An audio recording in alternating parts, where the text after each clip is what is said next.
स्वामी समर्थ श्री शिवलीलामृत अध्याय 10वा शारदा आख्यान श्री गणेशाय नमहा।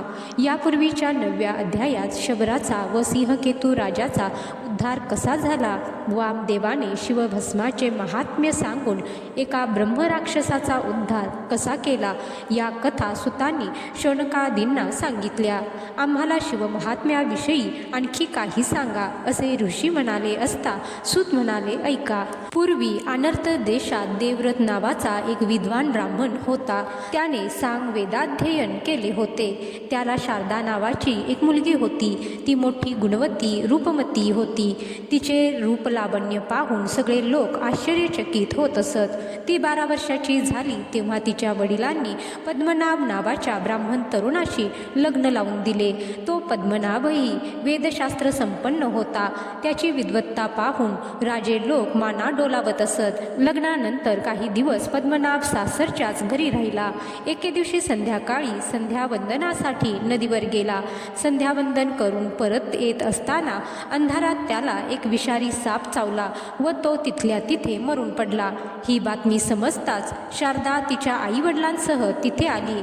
पद्मनाभ मरून पडलेला पाहून तिने आकांत केला। तिने आपली सर्व सौभाग्य लेणी काढून फेकून दिली। कपाळावर मारून घेत ती रडू लागली। शारदेची ती अवस्था पाहून तिथे जमलेले लोकही शोकाकुल झाले।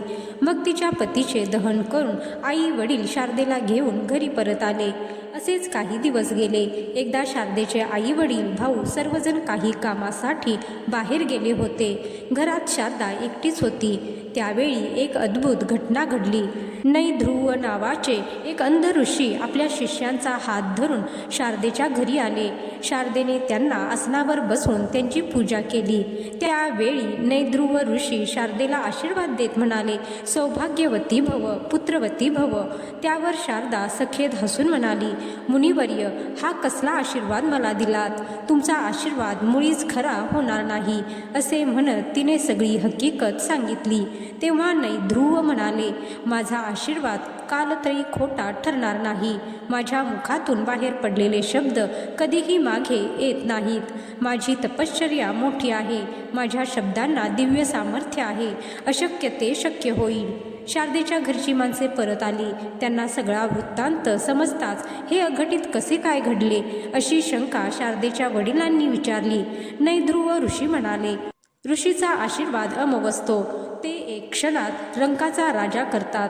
शाप देऊन संपूर्ण कुळाचा संहार करू शकतात। ऋषीच्या शापाने नहुष राजा सर्प झाला। ब्रह्मशापाने यादव कुळाचा संहार झाला। ब्रह्मशापाने इंद्राची सगळी संपत्ती सागरात बुडाली। ब्रह्मशापामुळेच पंडू राजाला स्त्रीभोग मिळाला नाही आणि 60,000 सागरपुत्र जळून गेले। नंदीच्या शापाने कुबेर पुत्र वृक्ष झाला। ब्रह्मशापानेच कृष्णासह यादव कुळ नष्ट झाले। चंद्राला क्षय झाला। ब्राह्मण अवघ्या त्रैलोक्यात श्रेष्ठ आहेत। ते ब्रह्मांड मोडून पुन्हा होते तसे करू शकतात। तेव्हा माझा आशीर्वाद कदापि खोटा ठरणार नाही। मग नैध्रुव ऋषी शारदेला म्हणाले, तुला आता मी एक उपाय सांगतो, तो नीट ऐक। तू उमा महेशाचे व्रत कर। षडाक्षर मंत्राचा ओम नमः शिवाय या मंत्राचा दररोज यथाविधी जप कर। तुला या व्रताचे फळ मिळेपर्यंत मी येथेच राहीन। शारदेने नैध्रुव ऋषींना विचारले, आपण सांगितलेल्या या व्रताचा प्रारंभ केव्हा करू? हे व्रत किती दिवस करावयाचे? ऋषी म्हणाले, या व्रताचा प्रारंभ चैत्र किंवा मार्गशीर्ष महिन्यातील शुक्ल पक्षात करावा। सोमवार, अष्टमी किंवा चतुर्दशी या दिवशी चांगला मुहूर्त पाहून व्रताला प्रारंभ करावा। 1 वर्ष मध्ये खंड पडू न देता उमा महेश्वराची पूजा करावी। ऋषींनी सांगितल्याप्रमाणे उमा महेश्वराचे व्रत यथासांग करण्याचा शारदेने निश्चय केला। तिने ऋषींच्याकडून षडाक्षर मंत्र घेतला। आपल्या घराजवळच सुंदर शिवमंदिर उभारले। कमतरता ठेवली नाही। ती रोज पुराण पठण श्रवण करीत असे। सर्व काळ शिवनामाचा जप करीत असे। भगवान शंकराचे ध्यान करून त्याचे स्वरूप डोळ्यापुढे आणीत असे। ऋषींनी सांगितल्याप्रमाणे भवानी मातेची पूजा करून ती ध्यान लावून बसत असे। बघता बघता वर्ष संपले। शारदा अत्यंत निष्ठेने व्रताचरण करीत होती। मग नैध्रुव ऋषींनी शारदेकडून या व्रताचे उद्यापन करून घेतले. शारदेने 1100 दाम्पत्यांना भोजन दिले, वस्त्रालंकार देऊन त्यांची पूजा केली, सर्वांना भरपूर दक्षिणा दिली. व्रत पूर्ण झाल्यामुळे शारदेला आनंद झाला. त्या दिवशी रात्री शारदा जपध्यान करीत बसली होती. मध्यरात्र झाली आणि अचानक भवानी माता तिथे प्रगट झाली. सगळीकडे दिव्य प्रकाश पडला. त्या तेजाने नैध्रुव ऋषींना दृष्टी आली. शारदेने देवीच्या चरणावर मस्तक ठेवले व तिचे स्तवन केले. परंतु शारदा व नैध्रुव या दोघांशिवाय कुणाला काहीच दिसत नव्हते, ऐकू येत नव्हते. शारदा देवीचे स्तवन करीत म्हणाली, हे जगन्माते, तुझा जय जयकार असो. हे जगदंबे, वेद पुराणे तुझी महती गातात. तुझी कृपा असेल तर जन्मांधाला दृष्टी येते. पांगळा वाऱ्यापुढे धावतो, मूर्ख पंडित बनतो, गारेचे चिंतामणी होतात. संसार भयाचा नाश करणाऱ्या, आपल्या भक्तांचे पालन करणाऱ्या हे भवानी वेदमाते, ब्रह्मादी देव तुझे सतत ध्यान करतात. त्रिविध तापांचा नाश करणाऱ्या, आपल्या भक्तांना जन्ममरणाच्या फेऱ्यातून मुक्त करणाऱ्या, सर्वांचे कल्याण करणाऱ्या माते, तू तर सर्व विश्वात भरून उरली आहेस. माझ्यावर कृपा कर. शारदेने अशी स्तुती केली असता प्रसन्न झालेली देवी शारदेला म्हणाली, तुला हवा असेल तो वर माग. तेव्हा नैध्रुव ऋषींनी देवीला शारदेची सर्व हकीकत सांगितली व ते तिला म्हणाले, मी या शारदेला जो आशीर्वाद दिला आहे तो खरा ठरावा. माते, तू मनात आणलेस तर काय होणार नाही. नैध्रुव ऋषींनी अशी विनंती केली असता देवी म्हणाली, ही शारदा पूर्वजन्मी द्रविड देशातील ब्राह्मण कन्या होती. हिचे नाव भामिनी असे होते. हिला एक सबत होती, ही धाकटी. हिने हर प्रयत्न करून आपल्या पतीला आपल्यातच गुंतवून ठेवले. त्यामुळे हिची सवत चिडली व वाईट मार्गाला लागली. भामिनीच्या शेजारी एक तरुण राहत होता. त्याचे भामिनीवर मन जडले. एके दिवशी संधी साधून त्या तरुणाने भामिनीचा हात धरला, परंतु भामिनीला ते मुळीच आवडले नाही. तिने रागाने त्याचा हात झिडकारला. निराश झालेला तो तरुण आपल्या घरी गेला, परंतु भामिनीच्या सहवासासाठी तो अगदी वेडा झाला होता. तिच्यासाठी रात्रंदिवस झुरत होता आणि तशा स्थितीत त्याला एके दिवशी मरण आले. भामिनीमुळेच आपला पती आपणास दुरावला या विचाराने चिडलेल्या तिच्या सवतीने भामिनीला तू विधवा होशील असा शाप दिला.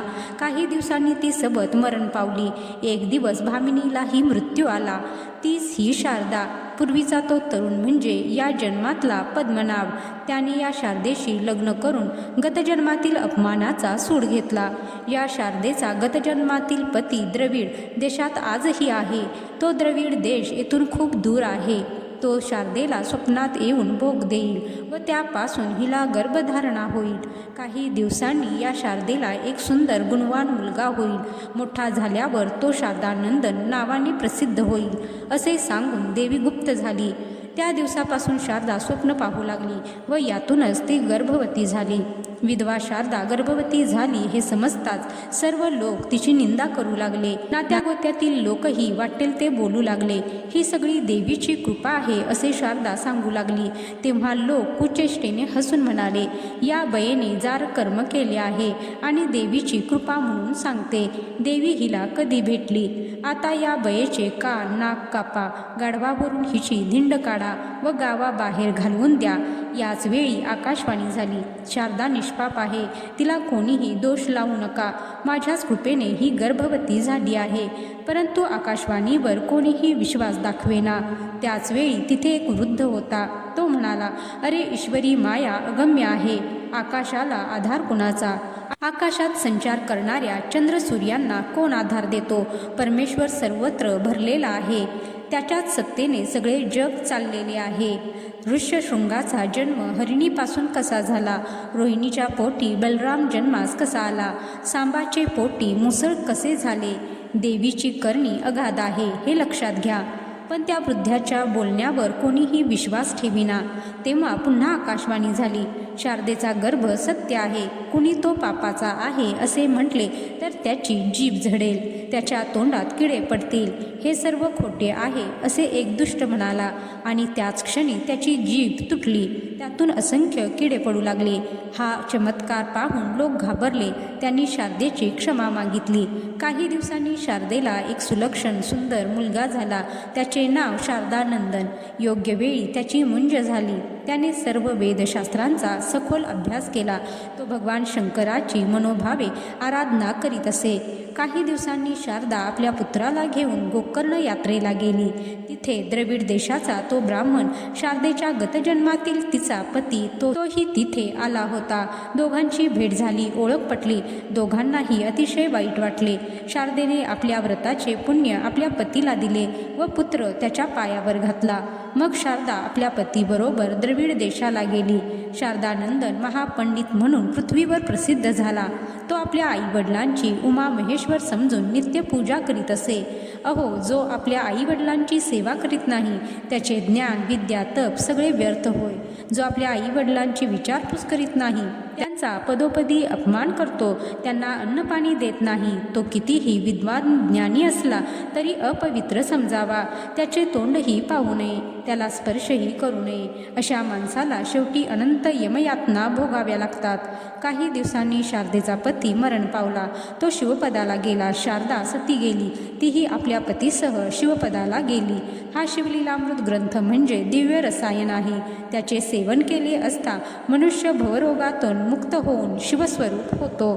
परंतु ज्याला मृत्यूने मिठी मारली आहे त्याला हे रसायन आवडत नाही. ज्याचे पुण्य मोठे तोच या रसायनाचा अधिकारी होतो.